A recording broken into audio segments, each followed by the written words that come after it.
साध संगत जी, प्यार से कहना धन निरंकार जी।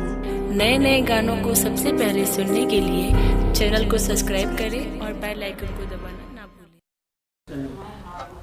साध संगत जी, प्यार से कहिए धन निरंकार जी।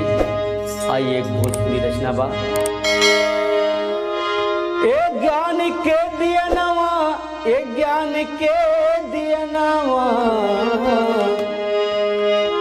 एक ज्ञान के दिया नवा, एक ज्ञान के दिया नवा,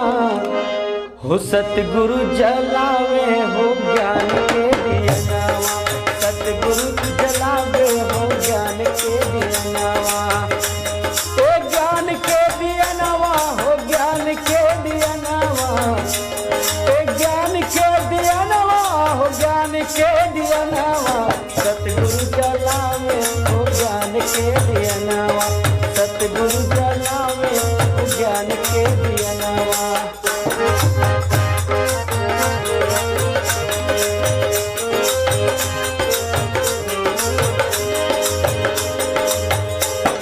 यही ज्ञान ज्योति मेरा जी पवनी,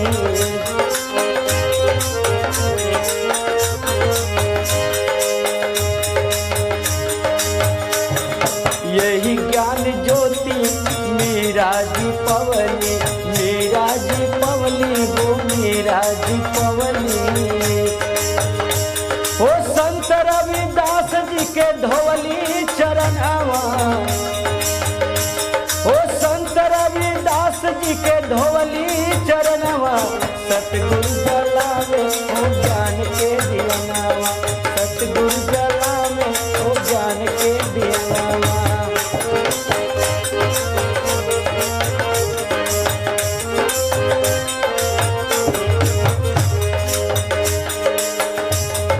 यही ज्ञान ज्योति कबीर जी पवले,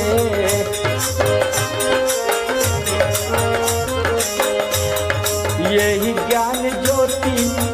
यही ज्ञान ज्योति कबीर जी पवले, कबीर जी हो पवले, कबीर जी पवले, ओ गुरु रामानंद जी के, ओ गुरु रामानंद जी के धैले धियानवा, सतगुरु जलावे हो ज्ञान के दिया नवा, सतगुरु जलावे हो ज्ञान के दिया नवा।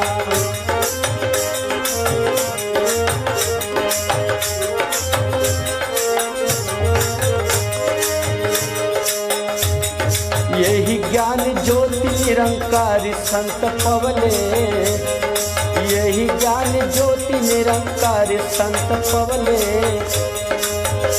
निरंकारी संत पवले, निरंकारी संत पवले,